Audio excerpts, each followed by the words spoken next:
What's up, guys? Welcome to A Vibe Call West Radio. Today we have a very special guest, Dana Vaughn. Hey. What's going on, y'all? Dana Vaughn is a triple threat talent with many music, acting, and performing credits that need to be celebrated. From being in motion pictures such as the Hannah Montana movie to being a member of the boy band I'm 5, performing at 2 Super Bowls and dropping his newest single, From the Kingdom, this year, I'm truly blown away with Dana's wide array of talented feats. Today, though, we're putting his favorite album, Voodoo by D Angelo, under the microscope and putting it into an Elite 8 tournament bracket. The way that we seeded these songs is based on total number of streams on Spotify. The way they progress is Dana's opinion. Dana, you ready to find out what the best song on Voodoo is? Oh, let's do it. Dude, thank you so much for coming on. Of course. Thank you. You know, I want to start off by just saying that it makes my job so much, just better. And I really get to learn someone's entire story. And when I get blown away by that story, it makes me so excited to then have the conversation with the person behind that story. So thank you so much for coming on. Nah, thank you. And I appreciate the studying and the research you've put into it, because it makes the conversation better. And I've done a lot of interviews. I've talked to a lot of people for a lot of time. So I'm excited for this next hour. It's going to be awesome. I hope to live up to those expectations. You have this kind of just automatic charisma and confidence that oozes from you. So the conversation is going to be great. But just to kind of start off, how has this year been so far? We're almost like we're a little bit past the middle point, but I would love just to check in how everything is. Man, this year has been amazing. I'll just put it, I'll say that to be the least. Amazing is honestly an understatement. It's been a year of positioning. It's been a year of alignment. It has been a year of faith that I've had to really walk in. Whenever you have a very big goal and thing to accomplish, just know that you will accomplish it, but you have to stay in that place that you saw it. So God will give you a dream. He'll give you a vision of this big idea. But if you allow yourself to come off of that mountain per se, you'll never step into it. So it's been amazing because I've gotten to live in my dream consistently. But I just can't wait. This year, like, a lot of the great things have happened. Put out music, people are loving it. I'm traveling, I have things planned, but ultimately it's great because I know what I'm doing this year is setting up the next year, which is setting up the next year, which is setting up the next year. So yes, that's where it is. Thanks for that question. I was like, oh Jesus, I just had my head down this whole year. Yeah, honestly, just busting my tail. So even to sit back, I'm like, oh, how has it been? It's been amazing, but I'm thugging right now. I love that. It seems like the paramount word is focus. Yes. And just having faith and intent. Yeah. You're moving through each step of it Yep. with conviction. And I love that, man. And I know it rings true to what I've seen on your socials. And it's always very positive and very uplifting and colorful. And that's awesome. Yeah. But I want to now kind of understand. So I asked you to come on for this interview. And obviously the big question I ask is, what album do you want to choose? So why do you choose Voodoo and why D Angelo? Man, honestly, it's a tough question for me because there's not too many like full albums that I can say I sit down to and I listen to from the top to bottom. And we have the Michael Jackson albums, the Off the Walls, this. My favorite artist is Jill Scott. So even someone's like, yo, why not a Jill Scott album? But there are some certain songs that I like better that aren't always on the same place. It's kind of like that's NBA sports team where you can like one franchise the most, or do you like it just because a couple individual players? Great comparison. So this Voodoo album is like me picking a franchise that I like the most. I love the artist D Angelo. His originality is truly one of a kind. The way that the music and the vocals are glued together it's very genuine. It doesn't really happen too much anymore. The band is absolutely incredible. All the musicians he got together, and just the writing. We've never heard anything like this before, and we've never heard anything after it. So I really wanted to highlight it. A lot of people don't know, honestly, about D Angelo. Maybe one of the songs, maybe 2 of the songs, but when you really start to dive into this album, it's like, yo, this thing is really a consistent body of work, and it has different feels, but it really does feel like one long song. Which I really enjoy. Yeah, it introduces an idea and it delivers on that in a cohesive way, and that's what the best albums are. Yeah. I also love that comparison with the NBA. I'm a big basketball fan, so nice. I love that Nice. I love that comparison. And then I want to ask though, you said something about the uniqueness of the writing. What do you think it is about the writing that is so compelling to you? I love when people can say a lot with a little. In this whole album, Well said. It's kind of like James Brown saying so much with so little. Maybe like total of 10 words in the whole song. But get up, get on up. Like he just keeps saying get up for 4 minutes, but you just feel it, and it goes over and over. And honestly, a lot of these songs are very much like that. There's a few words in the hook, maybe some, I don't know, the way he flowed over it was just crazy. It was, when you have musicians as well that can tell the story, you don't have to do so much with your mouth. So he was able to tell the story through the music as well. So it's very powerful. It's amazing. I think the key that I'm like really hearing from what you're saying is the writing, and I'm really excited to explore that, especially with regards to Jill, because I know that's your favorite artist. But we'll get to that later. I promise you on that. So now a really fun exercise I always do before we hit the bracket is, and actually I think I'm really excited to hear your answer on this. Imagine you walk into an elevator and D Angelo is there. What would you say to him? And when because you know what he does, he doesn't know what you do. So what happens when he asks what you do? What do you say? It's always if I walked tough. into an elevator with him, I'd be like, "Hey man, how does it feel?" Man, how does it feel? And he would get it immediately. I would, when I meet certain people, I don't always like to project myself onto them. Though I'm trying to get better at that sometimes, because those are sometimes opportunities that you just need to take and grab. But beyond anything, I would just ask him about how that process really went, especially with this album. Like, what was the process like? How long did it take? There's some things that I actually don't know about the album, how long it took to make and things of such, but just really try to get to the root of not what did you tap into, but how did you get to it? So in my own way, in my own music, I can not recreate the same thing, but understand how he set that atmosphere to get that piece of music out, you know? A true fan. Yeah, I love that, man. Like really exploring why this album is so amazing. Yes. And I think it's really important that we stay on the topic of this album. Yeah. So I would love to go to the board. Let's do it. So on the board, so we're going to do 2 matchups at a time. Okay. So let's start in the first round. It's going to be Untitled, How Does It Feel? Versus Playa Playa. Which song do you think should advance? Untitled, How Does It Feel has to advance. Playa Playa is good. I believe it's the opening song on the album. But How Does It Feel? Like I said, that's what I would ask him in the elevator. That one's got to go forward. And now I kind of want to ask you to break it down like you're like a GM, because you already used that. Like, why do you think that song is so? Why do you think that song is so strong? What about it? Well, beyond anything, even the title being Untitled, it captivates you from the jump. So that is a good just way to get people's attention. The melody on that song, it's honestly his most famous song. And Playa Playa is good, but it's not so much of a hit. You know, there's not too many lyrics that you're remembering and you can sing over and over and, you know, whistle to and just like be in the kitchen scrubbing along. So how does it feel? It's nostalgic, put it that way. It's just nostalgic. And when you can really have a nostalgic record, you're going to win. 100%. So that's why I put it forward. It just overall is stronger than Playa Playa. And the reason why I asked, the reason why I probe on that is because we have so many young listeners, and the number one thing that I get DM'd is, how do I make music? How can I get better at making music? So I think there's so much value in a musician explaining what makes a good song. Yes. So that's why I like to ask that from you. So that was a fantastic answer. Awesome. So Untitled, moving on. Now let's do the second one. Feel Like Making Love versus Left and Right. Honestly, I'm gonna have to go with Feel Like Making Love. Break it down. Breaking down. Why? Because, you know, at least for me, I love a classic R&B record, you know, and I think there's something so what's the word? Skilled about writing a song from a place of emotion, from a place of passion, but not being raunchy and not being, you know, explicit. So this is just a boss record. Like, you know, in the future with my lady, I'm gonna definitely be playing this with my wife. You know, yeah. I'm gonna let her know. Look, I feel like making love. Perfect title for it too. Ain't nothing wrong with that. Never. He not in there. I'm making love. He just said I just feel like it. You know, sometimes you feel like doing something. Don't mean you're doing it, but and honestly, Left and Right. not gonna lie, I'm not too familiar with it. I think that's one that I skip. So That's fair.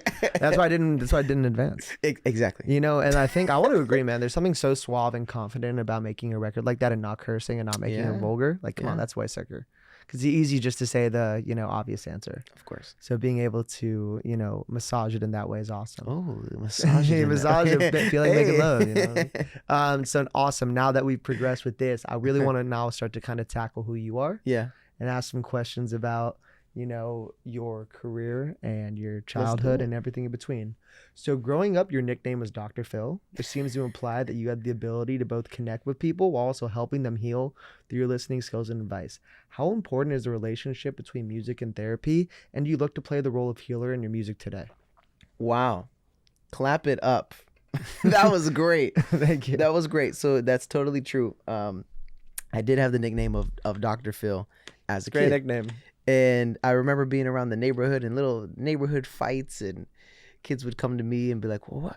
He was mean to me. And I'd be like, I remember this one example. I said, yo, let's just play a wiffle ball game. I said, look, if he wins, you guys don't talk right now. If they win in 2 weeks, you guys will talk. Like, it was just simple stuff. But, you know, people would come to me. And now as I get older, I realize, you know, who God has called me to be in certain things. You know, there's some things that you can mature into, and there's also some things that you just can't change. That part of me where people can come confide in me and look to me for direction, that's a part of me that I didn't put in myself, and I also can't change. How does it go with the music today? I definitely know that my voice, especially when people hear it, is something that they listen to. So I don't ever want to give somebody something that is empty. I always want to make sure that I'm packing it with something that is of substance, that you can hear it once, you can hear it twice, and you get more out of it the more that you sit with it, you meditate it, you hear it, you know, whatever that thing is. I don't try to overthink about playing healer or doing that directly, but I just understand that it should be a result of my music in general. So how I do that is I just come at it very genuinely, authentically. Not all my music is going to sound like meditation music and this and that, but even songs that I think are bopping, when I look at my statistics or I get people like, man, I love playing that at night when I'm going to sleep. I'm like, dang, that's crazy. In my mind, I'm like, I'll be in the car bumping to it, but I know there's just something with my tone and just the voice that I have that it is very soothing. It's very peaceful. So, you know, it can be difficult sometimes to get hyped to my stuff. Yeah. Because you be listening to it like, oh, this is so amazing. And it's not a bad thing. It's not like you're sleeping because you're bored, but it's just, wow, it's soothing. He just really took me out. So yeah. It's amazing. I think, first of all, the answer was so great in the beginning that like sometimes you were just given an ability that doesn't go away. And like, that's so amazing that it can be translated into what you're doing right now. Yeah. And now I actually want to kind of go inward. Okay. How cathartic and or healing is music for you when you're writing a record? Man, it depends on the song. I can't say that it's healing for me all the time. It's not really healing most of the time, but it is very enjoyable. I really do enjoy it. There was a time in my life I didn't do music. I didn't think I was going to ever sing. I actually didn't even want to sing. I said out of my mouth, I'll never write a song. I did these things. I was actually against it. It wasn't me, but I was listening to the voices that were trying to make me not do it. But so for me, it's not necessarily healing. I'm always just in awe of the fact that I do it and that I'm actually really good at what I do. So every time I get to record or write or make a beat, I'm honestly just I love it like it's my first time. Because I didn't really choose this. Like, I didn't choose this life. But I really didn't choose this music thing. It really, really chose me. So now that I've, you know, years and years ago, I finally came to terms with this and realized, you know, this is actually where God wants to take me. Now I do my best to hone it in, sharpen it, and just get better at my skill. So beyond, like I said, beyond healing, it actually just gives me, it's a vehicle that I can express myself. So definitely the expression part of it's very big, honestly. And then what you were saying about it feeling like your first time, I feel like that is a pattern in savants and people that truly love what they're doing. Like whether it's Kobe Bryant practicing with the Mamba mentality, like he's doing it for the love of it, and every single time he is doing a drill, it probably feels like his first time. So it makes sense that you're doing it at such a high level when you have that type of commitment and just, you know, I guess disposition with it. That's amazing, man. Thank you, so now I kind of want to transition to the days with I'm Five. It's I'm Five, correct? I am five. Thank you. I'm so sorry about that. I am five.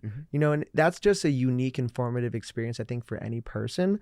But I want to ask, did being around other artists in such a close manner accelerate your growth as a musician? Did you learn a lot about your own creative process by watching someone else's creative process? 100%. Beyond learning from the other boys in the group, it was the producers and things that we were around. So at this time, when I was in the group, these are the times where I was like, oh, I'll never write a song on this, because I did get into the group, but mainly because of my dancing. I did sing. They did ask me to sing. They liked my voice, but I really got into the group because of my dancing ability.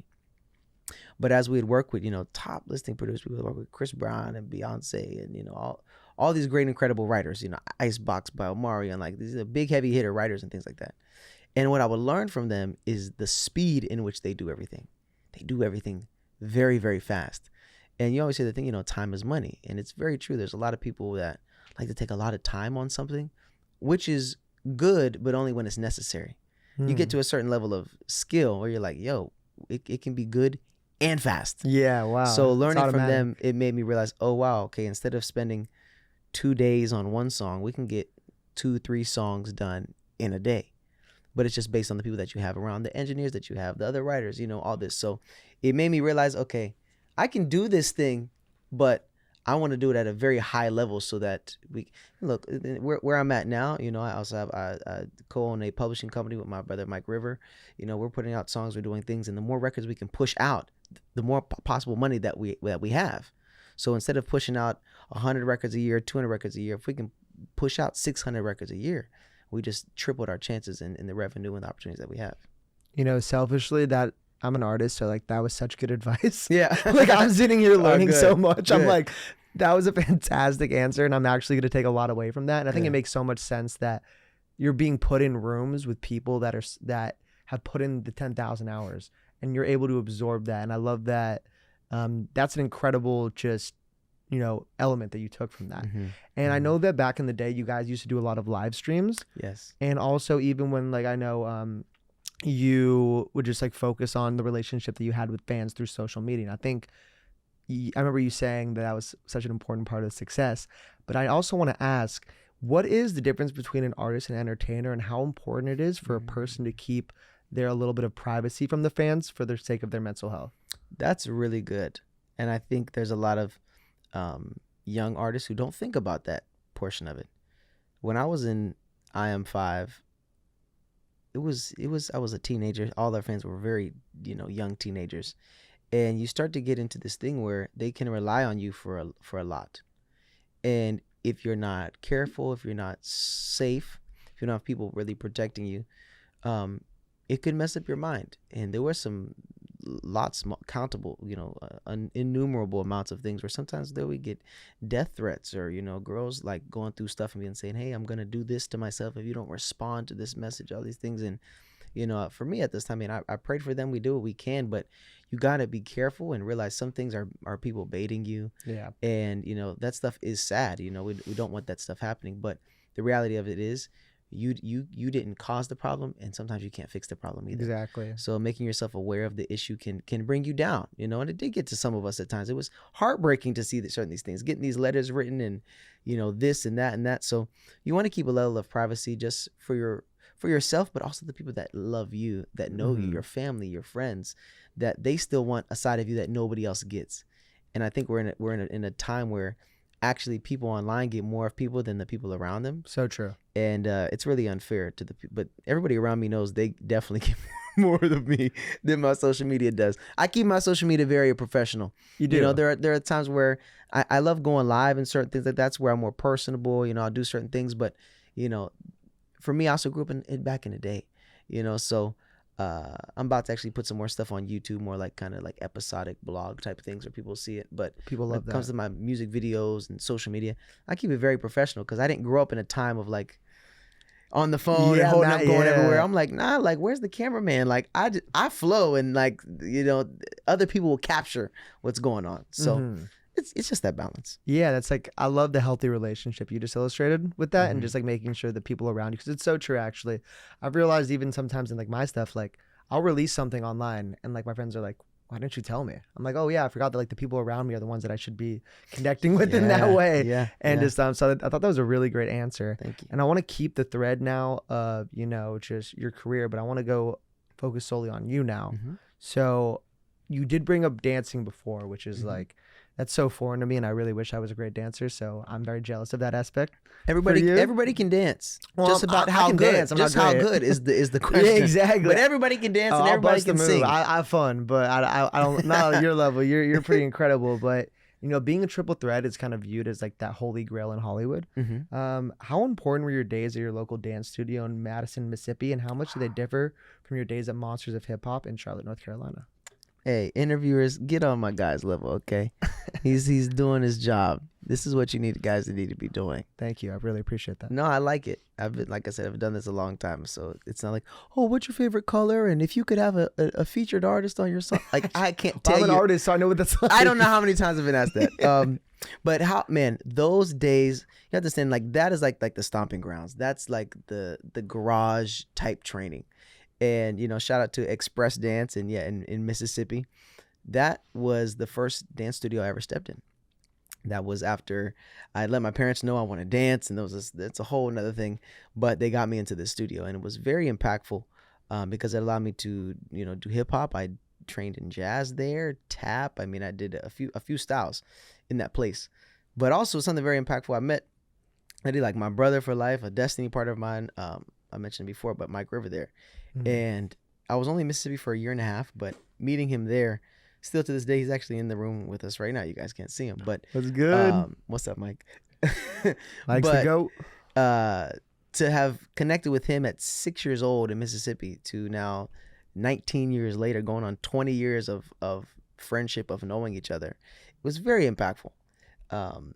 Now, the difference between that and Monsters of Hip Hop is just the level of skill that I had, and also the level of skill that the teachers were and everybody around. Really cool thing though, when I was in Madison, Mississippi, Chuck Maldonado and Harry Shum Jr. are two very well-known dancers, choreographers that did, you know, You Got Served, Glee, a lot of things. Yeah. But they actually came down to Express Dance in Mississippi back then. And I remember while we were there, my parents had met them and they had seen it, and they were like, yo, can we take you guys out to dinner? Because they were talking to my parents about me. They're like, look, we live out in LA. This is back in 2005, 2004, 2005. And they're saying, yo, we live out in LA. We work, we do this. We see your son. We've never seen no kid like this before. Like, That's awesome. You need to get him out here. And this is back in, they're like, he just started dancing like 6 months ago. Like, we don't know nothing. We don't really know nothing about this. But fast forward, 4 years after that, we're in LA and got to reach back out to them and helped us. So, and what I'm saying is the connection with Monsters, it's people like that were at Monsters as well. The Jamal Sims, the Dave Scotts, the Misha Gabriel was out here in LA, but I really came up with all the OG like hip hop choreographers that did all the great movies that we know. So I really got trained up in an incredible way. It's amazing, man. I love the just celebration and, just you sing the praises of the people that got you here in that moment. And that's so amazing to hear. Yeah. Just someone that's still just rooted. And that's very important. And you actually have the unique experience of being both a singer, songwriter, and then also a dancer. And I want to ask, which performance gives you more butterflies? A big dancing performance or a big singing performance? That's a good question. Hi, wow. I think a singing performance because honestly, I've been dancing a lot longer. And also when I'm dancing most of the time, it's for another artist. So it's a little easier to just be more lost in it because ultimately it's my job to make them look good. When I've danced for Offset, my job is to make Offset look good. When I've danced for The Weeknd, it's my job is to make sure I'm not in his way. So it's very easy. If I do my job, it's good. But when it's a singing thing, when it's you as an artist, just you. It's just you. And if you mess up, it's going to be reflected on you. That's why also 2 hours as a dancer, I always stay where I'm at because even if a dancer messes up, it's going to reflect on the artist. They're not going to know, they're not going to look up the credit of know who the dancer was. So I have a respect on both sides, and I think that's also why I do get booked on some of the biggest dance jobs, because the way that I carry myself, I'm like, nah. I'm also setting the tone for all my dances in the future and everything. I've been there, trust me. I know how you should act. I know how you should dance. I know when you should talk, when you shouldn't talk, where you should be.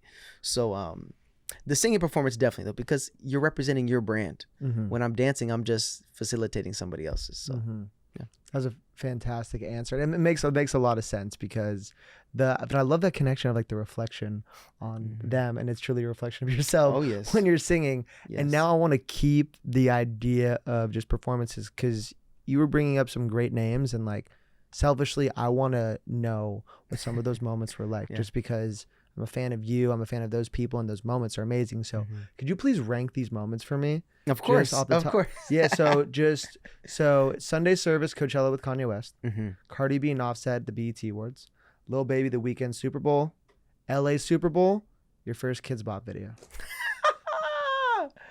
Hey, wow. Top 2. Sunday service with Kanye, so sick, and the LA Super Bowl. Those two are pretty neck and neck for different reasons. The Kanye Sunday service was amazing because, well, Super Bowl was outside as well, but there's something about being outside, like the last morning of Coachella. Kanye and his incredible stage design. There's this crazy mound in the middle of the hill. There's so many people. We're all rocking the Holy Spirit gear. It was a deep performance. There was a moment where I got caught up. You know what I'm saying? I really did get emotional, that performance. It's amazing. And kind of the same thing with the Super Bowl. There was a moment, I think I put that video out, but when we were prepping for like the last shot, and I'm running from basically the tunnel while Eminem is performing, from the tunnel to my position for the Snoop Dogg C-Walk section. That was so iconic. And it was Lose Yourself was playing. And I grew up, I think a lot of people of us, but I still, my experience, I grew up on Lose Yourself, you know, so pumped and being young and dancing and like, this is it. And I'm in the not crypto arena, SoFi Stadium, and Lose Yourself is playing, and I've been doing this for 15 years, but I'm so blessed, and to see 80,000 people just doing this, and also to know where I'm headed in my life, it's just extra sweet for me, because I love being underestimated. I love being undercover. So me being a dancer here, looking at this, when one day, honestly, I'm closer to that day than my first performance, when it'll be me in the same thing in a stadium, look around, be like, dang, I've already heard the screams. I've already partaken in it. So those two are very big for me, because I actually got stirred up emotionally. When you've been doing something a long time, it's hard to get stirred up, you know, because you're just like, I know how this goes. But those two definitely stick with me. I mean, just the idea. Lose Yourself inherently is such a like iconic and pumped up song. Like, yes. I would have run through a brick wall if I was you.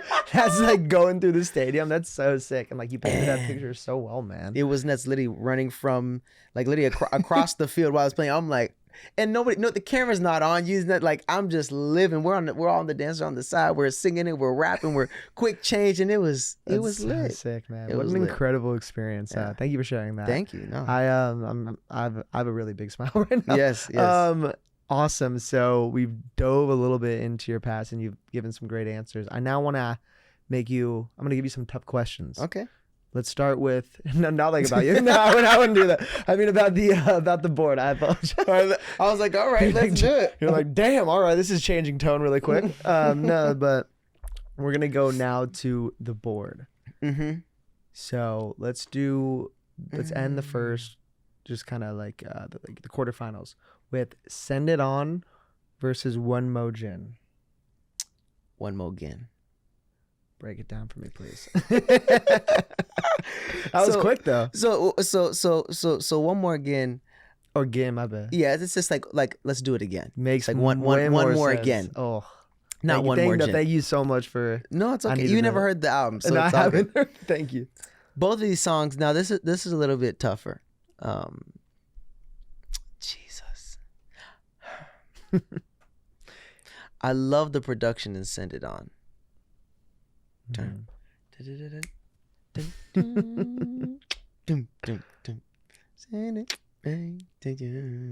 Yeah, Send It. I'm telling you, I love it. Send It On is one more again. I'll say this. I think I don't even know. But maybe if I was a female, I'd like One More Again. Just the story about it. I think it's a little bit more understanding. It's a little bit more sentimental. Like, oh, like, one more again. Let's say we had a good dinner. Okay, well, let's just do it again. We had a good one. Let's just do it again. Yeah. Send It On, though, it's original. What he's saying is, he's basically saying send it on through. It's imagine you wrote somebody a letter. And it's like, oh yeah, all this. Okay, we'll send it on through. It's just the way that he expressed. Okay, you have something, but send it to me, and vice versa. So the story on that is unique. So I'm gonna pick Send It On. We're gonna send it on through to the next round. Love that as bars, and also that's like it's music is so personal. So like I love how you broke it down. Like if I was someone else, maybe I would like One More Again. But if I'm me, I'm gonna do Send It On because that's how it relates to me. Yes. And also, what I found the beauty of this interview is that the bracket actually really helps me because the guest I find actually starts revealing stuff about themselves naturally by breaking down because music is such a vehicle to your past and your feelings. So true. Thank you that was great insight on that one. Of course. Now let's end the first round with Spanish Joint versus Devil's Pie. This is a good matchup. Love Spanish Joint. It does end up sounding like the title is. It's you could be at I guess like a Spanish. I don't know why I don't know if the word beret, is that like a place like a cabaret or something. I don't know what it is, but I can see like a bunch of people like dancing around and the bongos and this. It's definitely something you could salsa to, which I think is was a breath of fresh air for a R&B soul artist like D Angelo. Spanish Joint was a refreshing piece of music on the album. Devil's Pie though hits. Like it hits. This is tough. It's supposed to be.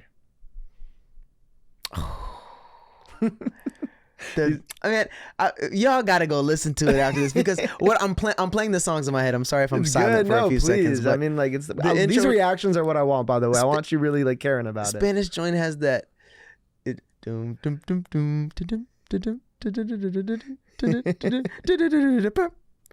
Like it's tight. Spanish Joint is tight. Yeah. Like it really comes in. Devil's Pie though. Dang. I know. I'm so sorry. I'm actually like stuck on this. Take your time, man. It's I want you to give your real answer. I love the writing on Devil's Pie a lot. I think it's deep. Definitely understanding like you have all this, you have all that, but you people are saying you do all this for a slice of the devil's pie. This and that, I'm figuring some of the lyrics now, but for a slice of the devil's pie. So it kind of makes you reflect, like, dang, maybe I do want a little bit of this world. Like maybe I do want a little bit of this. So it makes you kind of reflect. And Spanish Joint just makes you want to dance though. Dang. Okay, we're gonna send through Spanish Joint. Let's go. We're gonna send through Spanish Joint because boom, it makes me feel good when I be in the car. I'll put that on and that one will get me going. If I'm going 80, I'm going 90. I love that. Yeah, that was such a well. You literally broke it down the way that I want you to break it down. Like one was about the lyrics, one was about the vibe, and the moment right now was the vibe, and like that's really important to know the difference between the two tracks. And so right now we're talking about so many incredible tracks. I want to actually now talk about one of your tracks. Okay. From the Kingdom. Hey, let's go. And I got the great pleasure of receiving the lyrics before you came on, and I wanted to ask you to break down 3 lyrics that I chose. Okay. Let's do it. I think it's fun. It's a fun exercise for the artists just to explain their work, but I think it's also great for the fans, people that know you that are, and like, your fans are going to want to listen. So the first one that I chose is, I know that I'm a star, but if I had one wish, oh, I wonder who you are. Oh, deep. I love you pick this one. Can I go? Deep one. Yeah, go. Can I go? Okay. Please. So, I know that I'm a star. That's easy. I know who I am. But how I wonder who you are. It's like, it's the when you wish upon a star. What's the exact words? How I wonder who you are. What does it say? Yeah, when I wish upon a star, I wonder who you are. Yeah. Right? Or is that Twinkle, Twinkle, Little Star? No, Twinkle, Twinkle, Little Star. Oh, how I wonder what you are. Yeah. Oh, okay, there it is. Yeah. Okay, so honestly, I'm going back to why I even wrote it. I just know it makes sense. Yeah, no, it does make sense. Yeah, no, it does. Yeah. But basically what I'm saying is, I know who I am. I wish you knew who you were. That's really what I'm saying. That's really deep. Yeah. I know who I am. If you knew who you were, then you would recognize the same exact thing. The whole song is saying I'm seated like a king from the kingdom. So though I know who I am in Christ. So if you might not know that, I wish you knew I wish you knew that, because the moment you know that, then all depression has to leave, all anxiety has to leave, all worry about tomorrow has to go. So by me proclaiming and knowing who I am, I'm bringing your senses and hopefully raising your hunger to comprehend, who you are. I love that. And like, it's really amazing for you to want to wish that on a partner. Like, I want you to reach this level of just centeredness and togetherness with that. Like that's a really great explanation. I love that. I love that line. Yes, I love this one too. I want a natural born diva because I'm a natural born leader. Live in a world with so many beautiful creatures. I like this lyric too. And the reason I said I want a natural born diva is because there are some, how can I say, constructed divas, or what's the word I'm looking for? Fabricated divas, or self-made. There you go. Self-made divas. I just want a natural born diva. I don't want somebody who you grew up and you didn't act like this. Now you're acting a certain way. No, I just want you to be that. I didn't choose to be a leader. I am one. So now I hone in on what it is, but I don't want nothing fake. That's really what that's saying. And then we do live in a world of so many beautiful creatures. Then the line after that says, "My name is Dana. Nice to meet you." Yeah, exactly. So I'm basically addressing myself, to any natural born diva who's out there who could line up with the natural born leader. There's a lot of beautiful creatures. So if one of you is them, just know that my name is Dana. That's what I'm saying. I love that. So yeah. And also just the connection of natural born leader to you being called Dr. Phil. Hey, come on. That makes a lot of sense. Come on. And let's go with the final one, which is, if there's two things that I need, I'm a simple man, baby, you and me, honey bees on the scene, olive leaves. The imagery there is amazing. I love the imagery with that. He's deep. He's deep. I like you. Yeah, I like you too, man. Yo. Yeah. So run it back. What did you say? Yeah, of course. It's going to be, if there's two things that I need, I'm a simple man, baby, you and me. Okay, stop right there.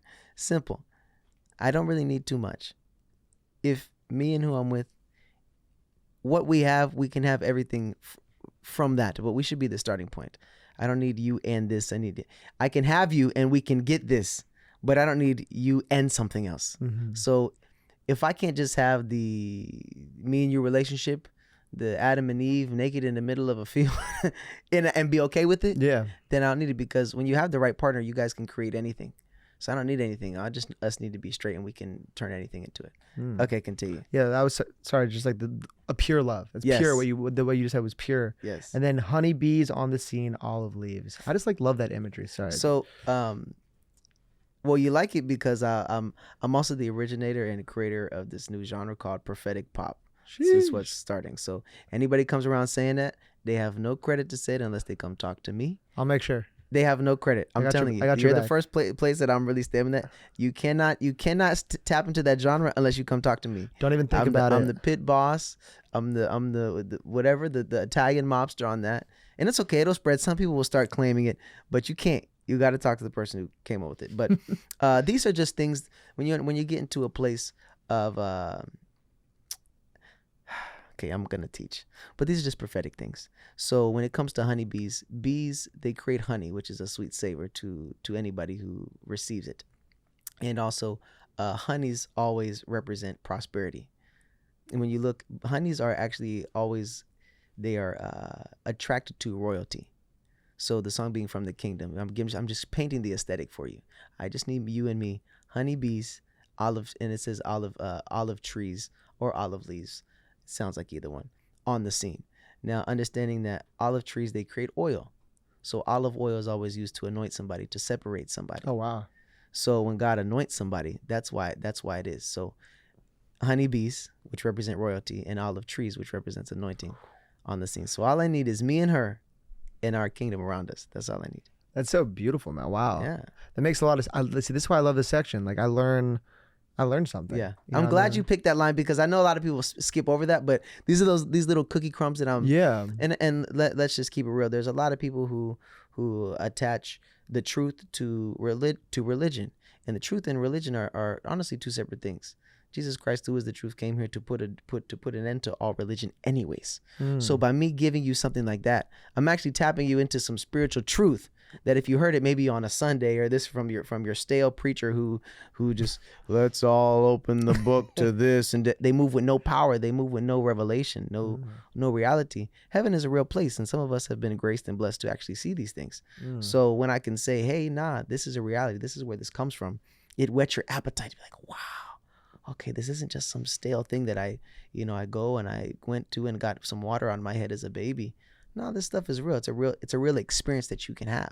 So that's what I'm doing with that line. Of course, man.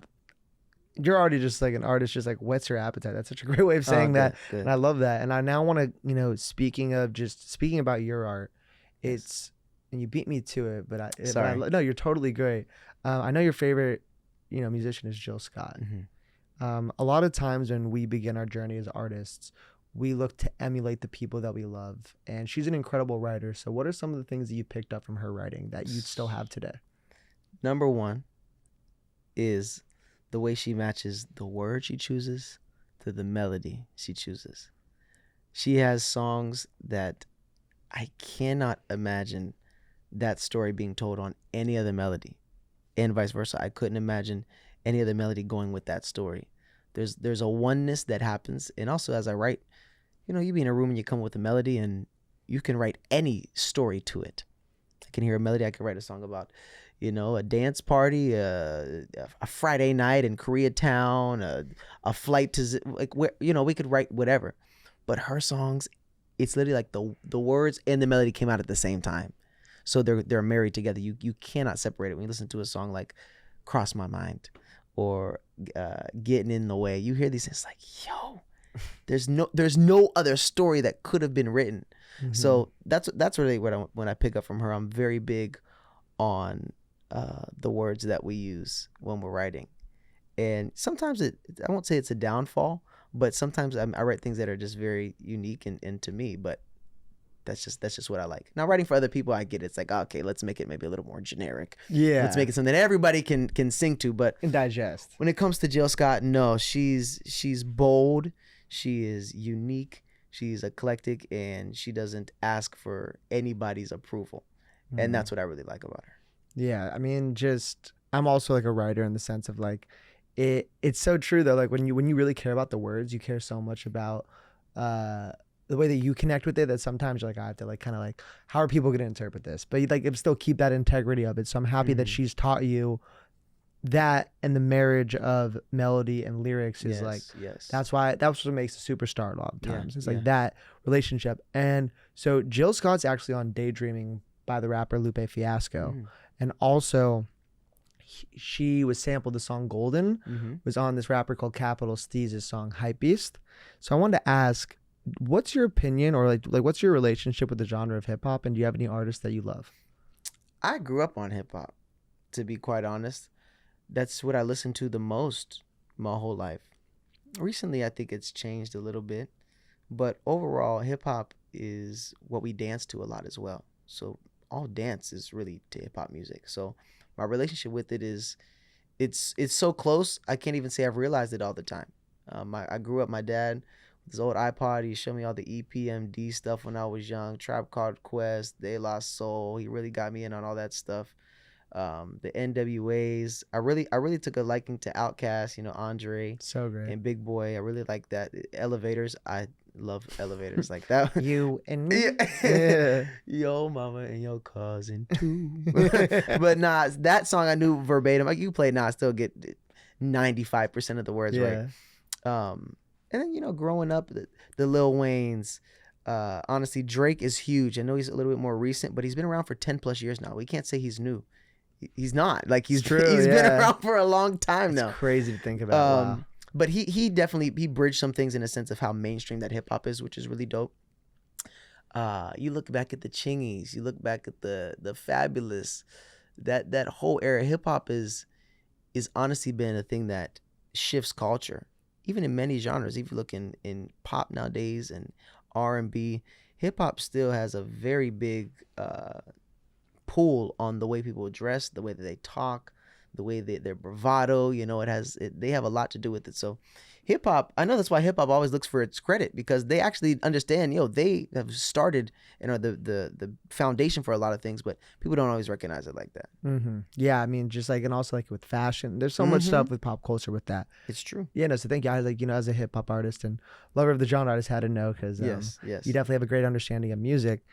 I want to now go back to an album that you know very well and that you love.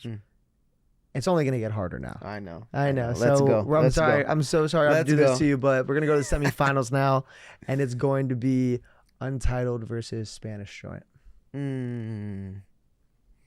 Untitled versus Spanish Joint. Well, different songs. Two different songs. Very different songs. Very different songs.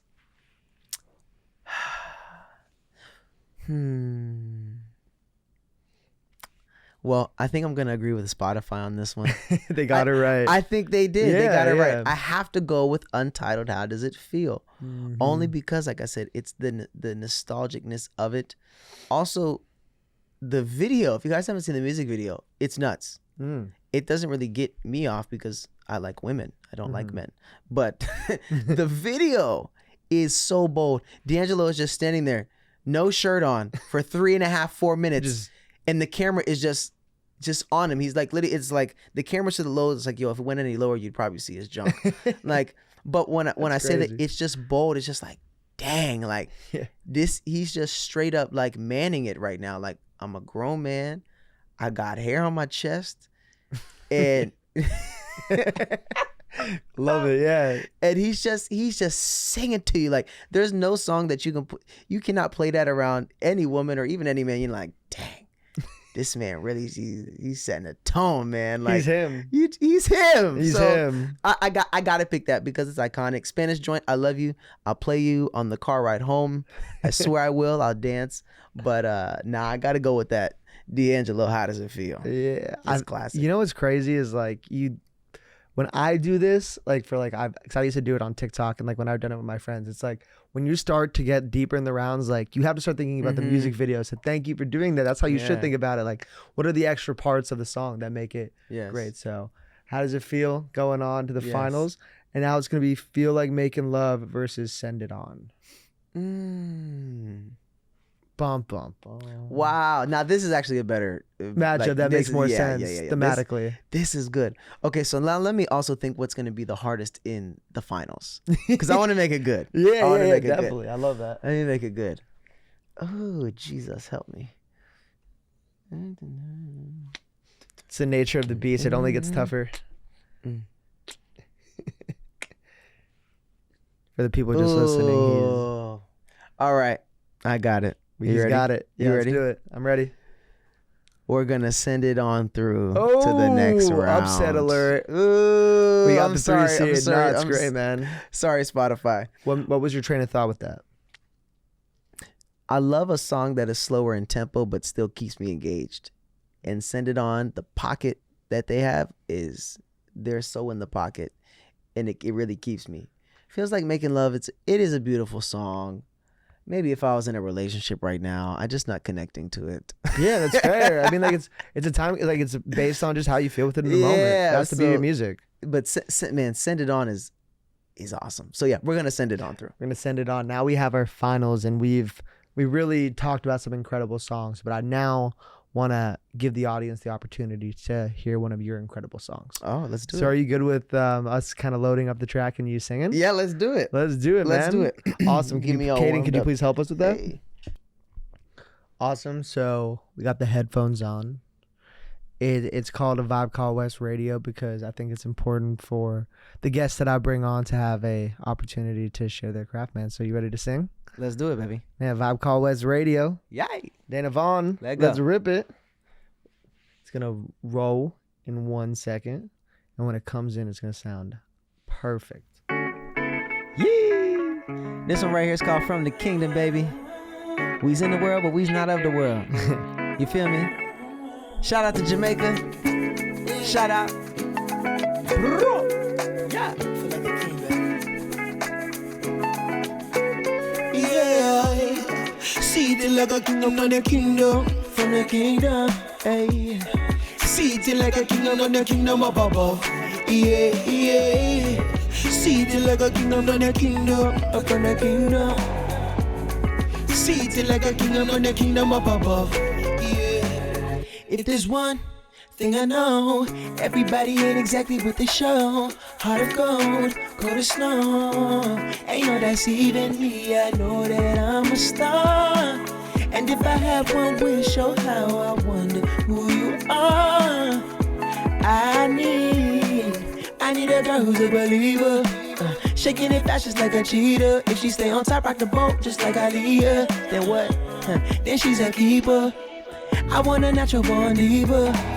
Cause I'm a natural born leader. Live in a world with so many beautiful creatures. So my name is Dana, nice to meet ya. Seated like a king of the kingdom, from the kingdom. Seated like a king of the kingdom of above. Yeah, yeah, yeah. Seated like a king from the kingdom, from the kingdom. Seated like a king from the kingdom up above. Yeah, look, if there's two things I need, I'm a simple man, baby, you and me. Honeybees on the scene, olive trees. Is this all for nothing? I did this all for someone. So who's that girl? Who is that girl to rock my world? Is it you? Is it you? Is it you? I need a girl who's a believer. Shaking it fast just like a cheetah. If she stay on top, rock the boat just like Aaliyah. Shout out Aaliyah. Then she's a keeper. I want a natural born diva. Cause I'm a natural born leader. Live in a world with so many beautiful creatures. So my name is Dana, nice to meet ya. Yeah. Seated like a king from the kingdom, up from the kingdom. Watch, hey. Seated like a king from the kingdom up above. Yeah, yeah, yeah. Seated like a king from the kingdom, up from the kingdom. Seated like a king from the kingdom up above. Yeah. Man, just know that you were seated like a king from the kingdom, baby. Above all them things that you don't like, above all that hate, above all that darkness, calling on the blood of Jesus Christ. Yeah! Against me shall prosper. Yeah! That's it, baby.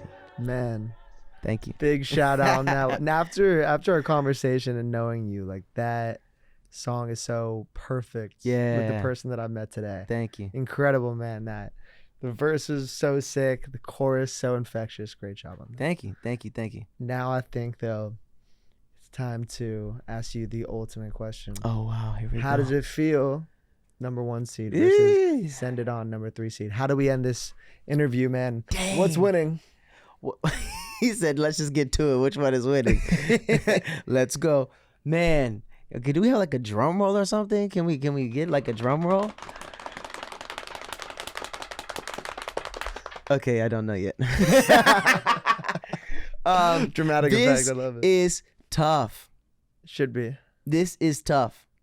You know, I want to thank the Academy. I want to thank my mother for all the support, my time here. Grandview, my guy Carter, you know. A Vibe Called West. I want to thank you guys for having Of course, me. man. And to end this off, wow. I love it. It's supposed to be tough, man. You know what? What? I'm sending it on Whoa! Boom! to upset. the final. Send it on. There It's it is. winning. It's the best one, because I think sometimes when it's like a given, you can become numb to it, and it's kind of like, oh yeah, that is the best song. But honestly, driving down here to this interview today, I listened to the album, and when this came on, I was just, dang. That's the one. The way that D Angelo does his vocals, the way that he sings, I'm not even gonna try to do it because it's just him. But he does this, like he does some stuff so fast. Yeah. It's like it just so smooth. Uh, And I was so like, I'm like, yo, this is deep. Like, people ain't doing that. So I'm Send It On is the winner of A Vibe Called West, Dana Vaughn's edition. amazing. Yes. That was such an incredible journey. I really appreciate because you did that for me. I think it's time. Can you please let everyone know what you're going to be doing the rest of the year? Because they have to know, and I want everyone to keep up with you. So what do you got on the horizon? On the horizon, so my next single that is dropping is called Don't Wake Me Up. This is coming out August 25th. This one, I'm telling you, it is honestly probably one of my favorite records I've dropped to date, just because each song that I'm getting to now, it's way more personal. It means more, and I'm putting in that healing that you're talking about. I'm really squeezing it in there.